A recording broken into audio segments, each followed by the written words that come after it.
Hey guys, welcome back to Maelstrom Game Stews. I'm Craig, and today we're going to go in depth with my Tyranid tournament competitive list that I am running right now. It has been doing me wonders, and I am preparing for my next and final GT of 9th edition. So I want to share with you guys everything I've got about this list, and we will dive into it in great detail. Before we do, thank you members. Just want to say this again as always. You guys really are the ones that keep us going here on the channel, and thank you for everyone who likes and subscribes. I've seen the growth lately and it's been great, and we're really excited for 10th edition right around the corner. So we kind of want to keep this train going at full speed, ride it into 10th edition and see what we can do with it. Also, if you do want to support us, again, channel membership, Etsy shop, and we have the link for the UK Element Games all in the description. Check those out. All of the money goes right back in the channel, allowing us to grow and create better content for you. Now, with all that away, let's dive into my list.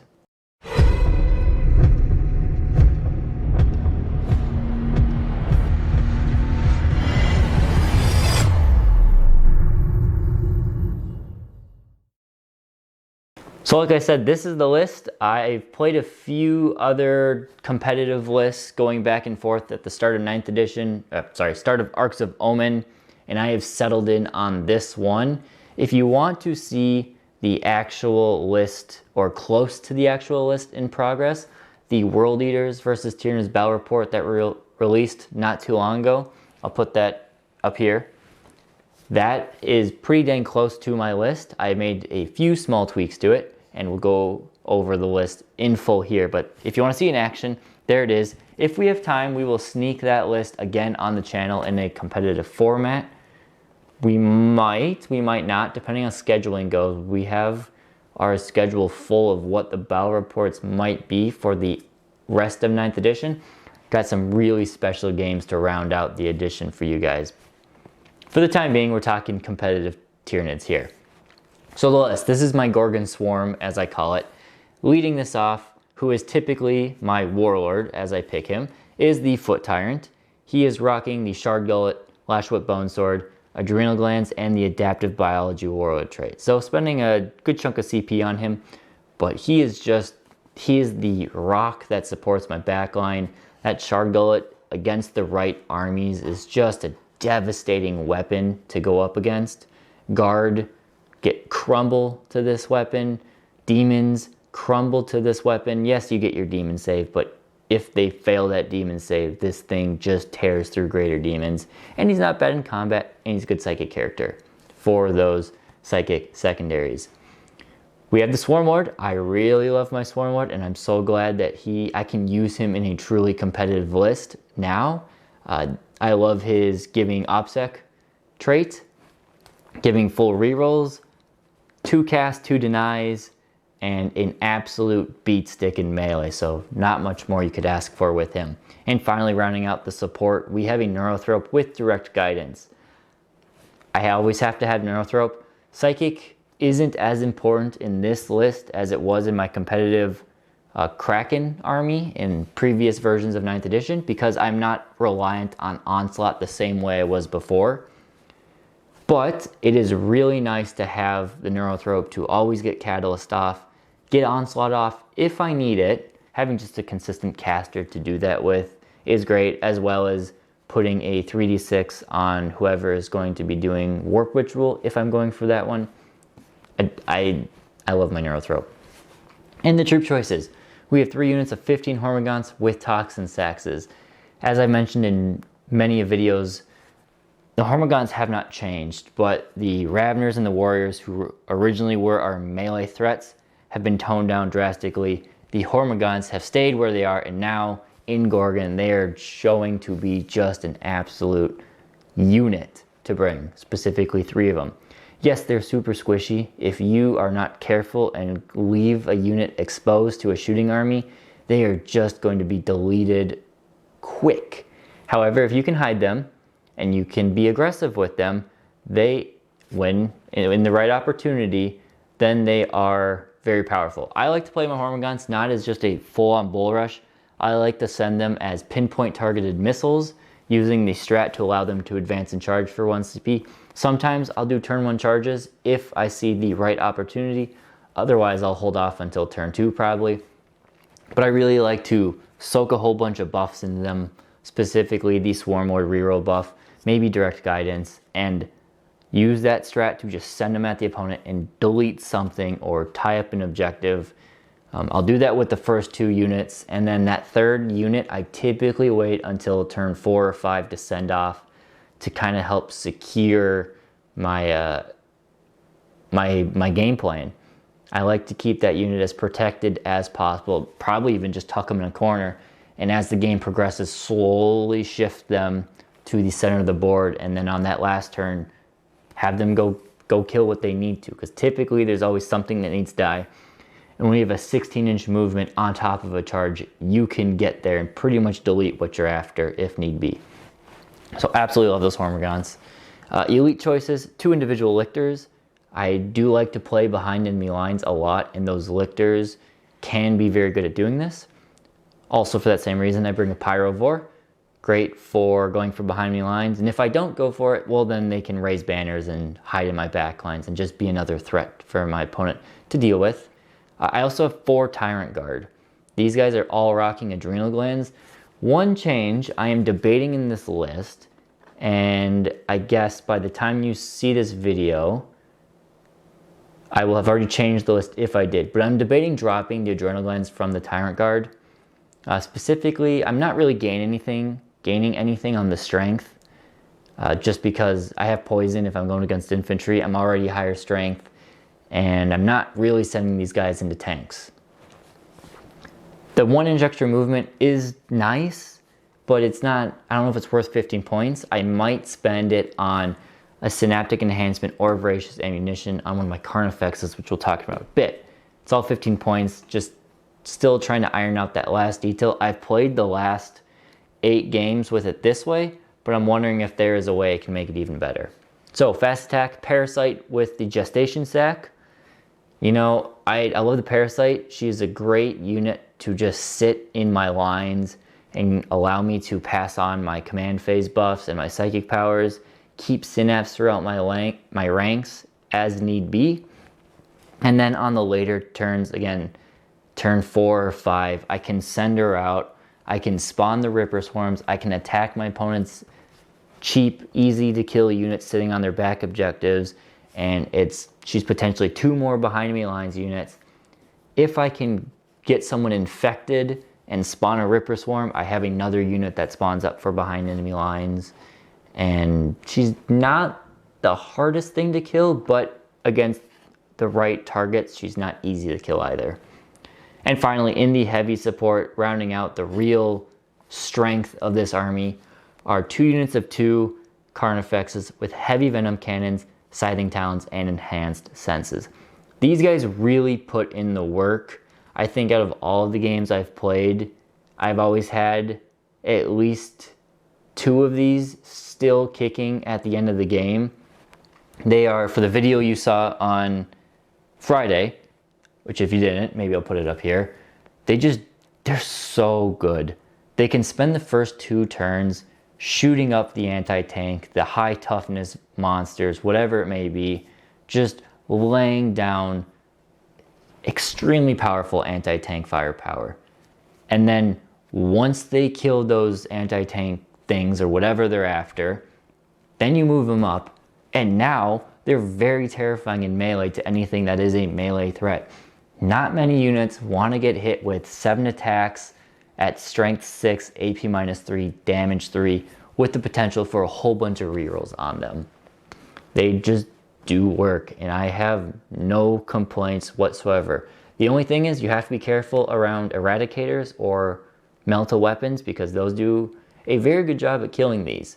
But other than that, you know, if one dies, it's only 145 points in my army. I have plenty of other guns if I have to sacrifice one or whatever the case is. So some other just things to note, like I've kind of stated, or you might have figured out, I have 1 CP to start this, which is, I always need 1 just so I have tricks I can use. My Gorgon trait, my adaptive trait to say, is the reroll wound roll. I think that one is better than any of the other options. Typically my Hormagaunts are just being missiles, so I don't care too much about them getting saves for being in cover. And I would rather have the more consistent damage on my heavy venom cannons than making my Carnifexes and Tyrants OBSEC. So, reroll wound roll, it is, and I really mean this, I'll talk about it more in my games, but that reroll wound roll on the heavy venom cannons and the shard gullet are just so nasty for my opponent to deal with. So, like I said, I've had a lot of practice with this game. We're gonna go over what practice I had and why I'm feeling pretty comfortable and confident with this list. So I've had two practice games, I should say. One, as you saw, the battle report against World Eaters, and another one against Matt and his Death Guard. I did lose the Death Guard game, but no spoilers to how the one happened with World Eaters. If you haven't seen it already, it was a very good game. In addition to those two games, I have also competed in 2 3-round RTTs. It's all in preparation for the GT coming up this weekend.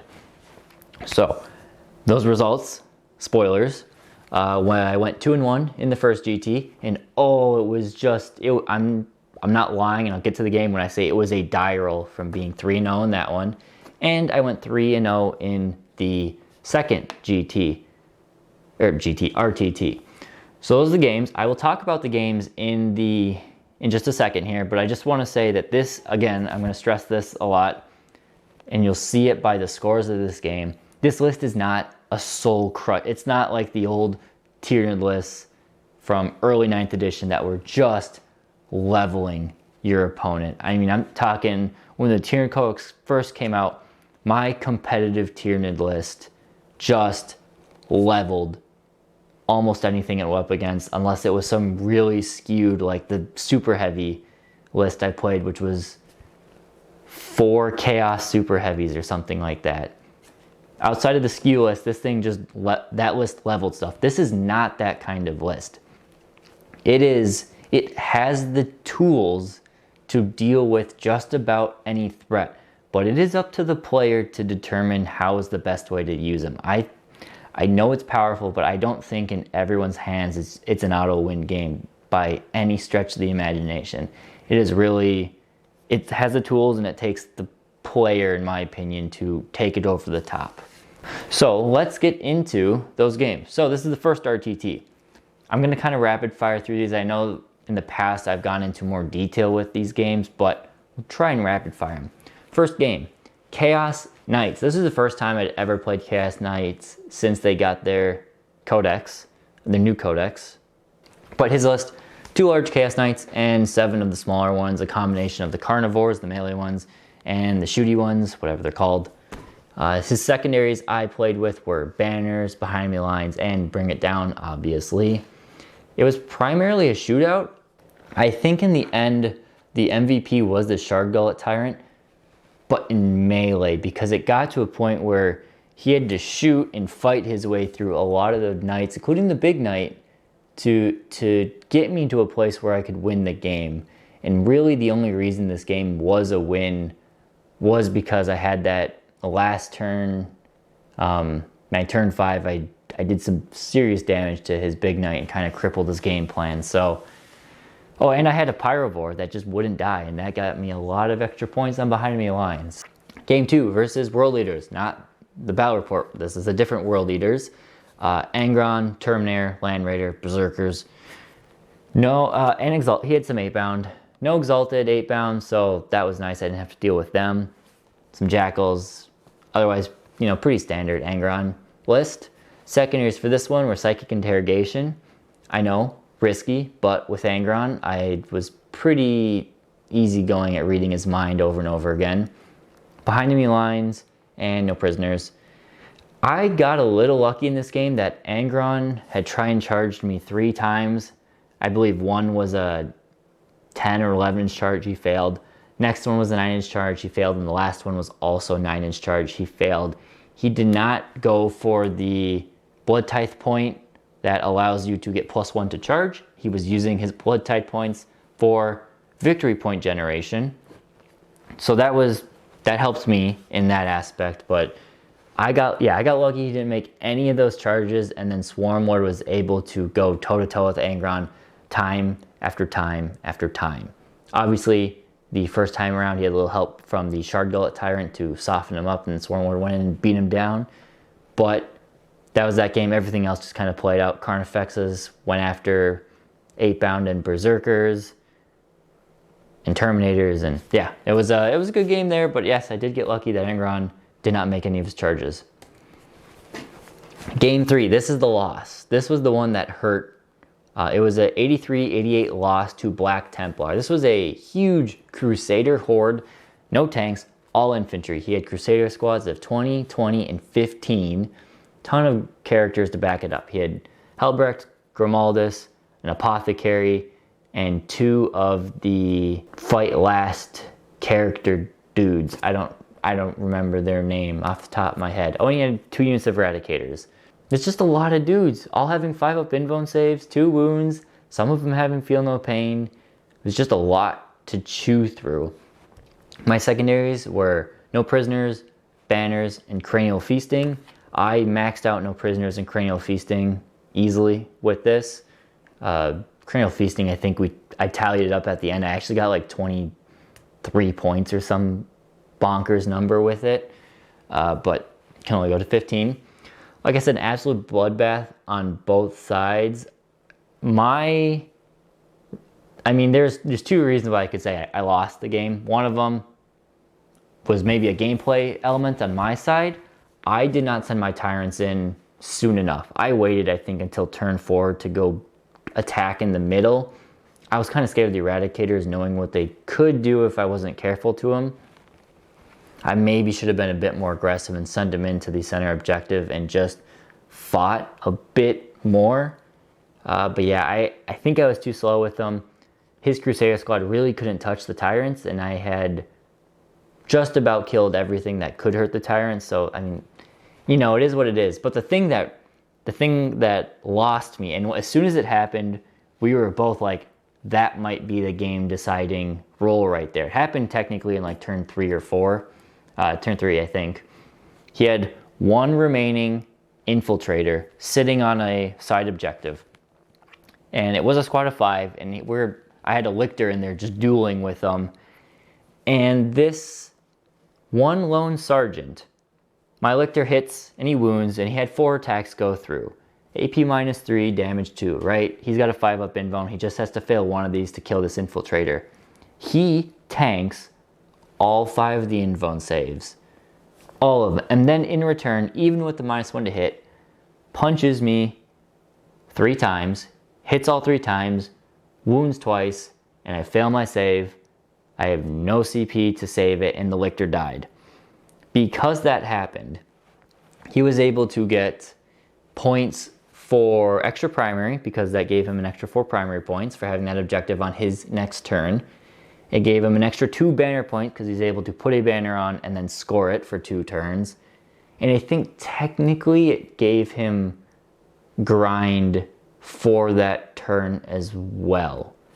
I don't know for sure. I didn't include it because I'm not sure. But because that happened, those were the points. Those were the point swings right there. Had I killed him, I would have denied him the 4 points on primary. He wouldn't have been able to put the banners up. If the game played out pretty much exactly how it did, would have given me the victory. But hey, it's a dice game. But yeah, that was the moment where everyone was watching the table. It's just like, holy crap, that just happened. So now we go to tournament 2 here quickly. Game 1 was versus the Nurgle Monster Mash. It was a 86-64 win. This was the 3 Great Unclean Ones, 3 Soul Grinders, Nurglings, and Beasts of Nurgle, and a Pox Scriber, whatever, some little Nurgle character. Unfortunately for him, my list is as hard of a counter into this list as you could possibly imagine, I think. My secondaries were banners, behind me lines, bring it down. Pretty obvious why I took what I did. The matchup, like I said, is just not great. My cannons were all strength 9 at least, and I could see all of his big dudes if I wanted to, because the Grand Cleans had had 18 wounds or more. The Soul Grinders were so big, he kind of had to put in the open, so I could just, shoot them one at a time because not much has strength on AP -4. So between all the Carnifexes, we were able to drop the Soul Grinders one after another.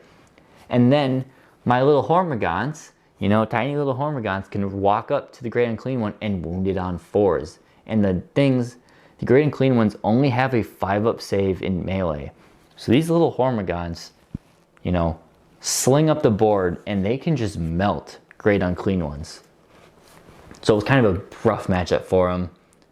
Shard Gullet really did stack up somewhere close to 30 wounds in the game. I'll give him the MVP, but the little Hormagaunts did work too. Next game, 74-73 win against Custodes. This is a very terrifying Custodes list. It was not typical. He had a Castellan, so the big 700-point knight or whatever, and it had a special upgrade on it, which allowed it to strategic reserve, but count as turn 2 on turn 1. So turn 1, it can just walk on your table edge, as long as it's 9 inches away from everything, and just start blasting.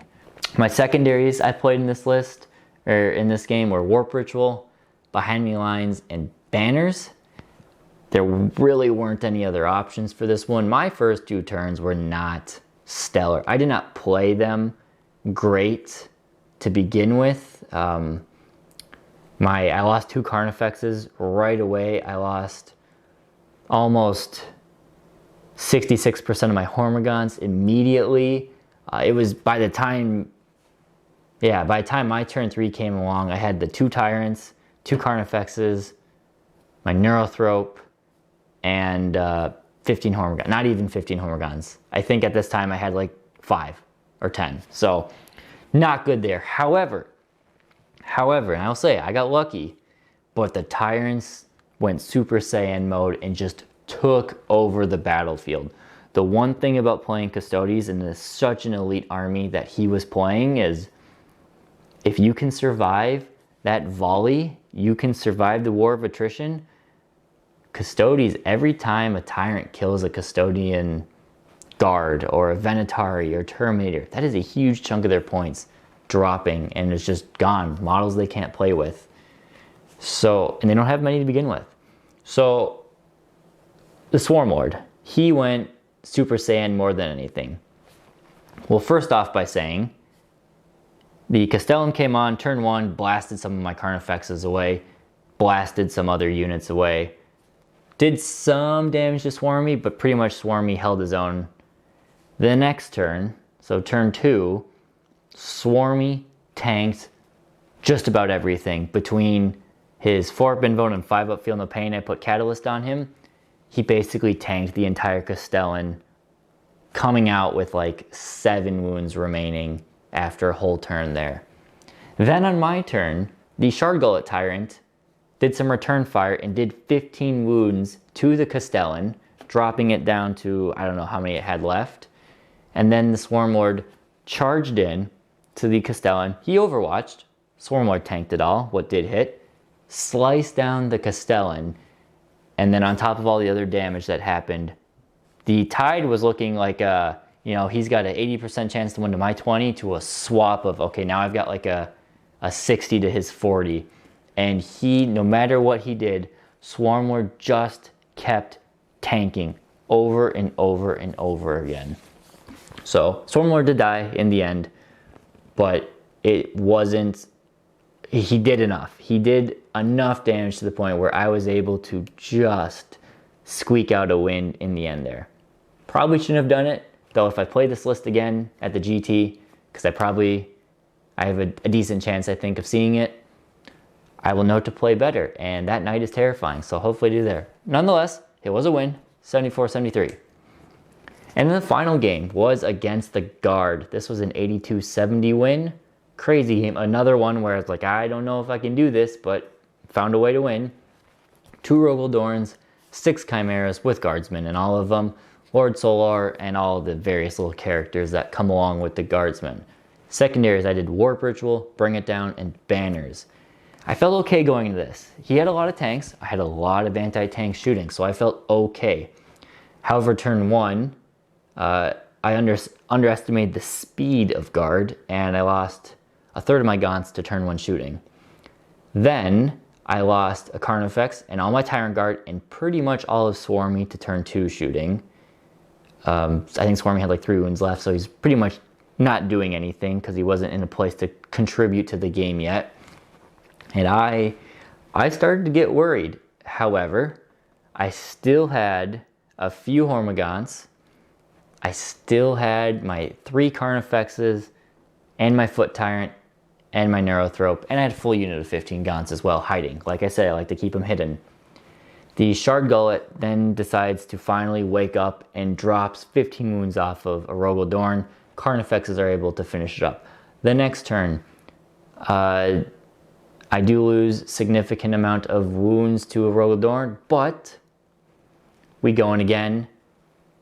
Shard Gullet drops 15 wounds off of the Rogel Dorn. Carnifexes finish it off. Now the tides had switched. I'd already taken out a lot of his other stuff, and I was still down. I was still down by a lot of points going to turn 5. However, between me scoring primary at the end of turn 5, the mission bonus, scoring bonuses there, and getting Warp Ritual and extra banner points off all on the last turn, I was able to score 26 points in my turn 5, taking it from like a, what is that, a 12-point loss or a 14-point loss to a 12-point win. Yeah, that's it. 14-point loss to a 12-point win. Just like that in a turn. Hive Tyrant with the Shard Gullet, definitely the MVP. Doing a good amount of damage. Hanging on by the thread, or the skin of his, actually he did die. He did die in the end, but it was okay. He had done his role, and he did a lot of damage. So that is the tournament recap. Don't really need to go over how the list fares. It all did exactly how I intended it to do. So I love the list. And what's next for me is this weekend I have the GT. It is the final GT for me, most likely going to be for 9th edition, unless we do some like send-off GT later in June. This one will be 40 plus people. Last time I checked there was at least 42, but I think there's still more people coming in at the last bit. Like I said, final GT competitively for me, so this is like my big send-off for competitive Tyranids. All of my practice for this bit has culminated into this GT. We'll see if the Tyranids can do it. It's 5 rounds, it's the Icebreaker GT, and then from there we just have fun stuff. We're going to be playing fun lists for the rest of 9th edition. We've got some battle reports. We got 3 battle reports lined up, all Tyranids. I know the last battle report you guys saw was Genestealer Cult, not Tyranids. Obviously it didn't do as well in the views, but hopefully still those of you who did watch enjoyed it, and I recommend those of you who didn't to still check it out. We have another battle report coming out that will be It'll be Death Guard versus Grey Knights. Again, another good battle. Not Tyranids. Again, I'm busy working on this stuff, so the Tyranids haven't come out to play, and I'm still playing the same list. So I want to focus on this list and still give you guys variety on the channel. But after that wraps up, we've got 3 wonderful games that'll be lined up for you guys to enjoy for the Tyranids. Sending them off. I don't think I've seen a game on YouTube quite like the last one we're gonna do, so get ready for that one. But that's all we got for today. I don't want to keep rambling. Don't keep you here too long. What do you guys think of the list? I love it. I absolutely love it, and hopefully it kicks butt. We'll let you know. We'll definitely update you here on the channel. Thank you guys for watching, and we'll catch you next time here at Mouse from Gaming Studios.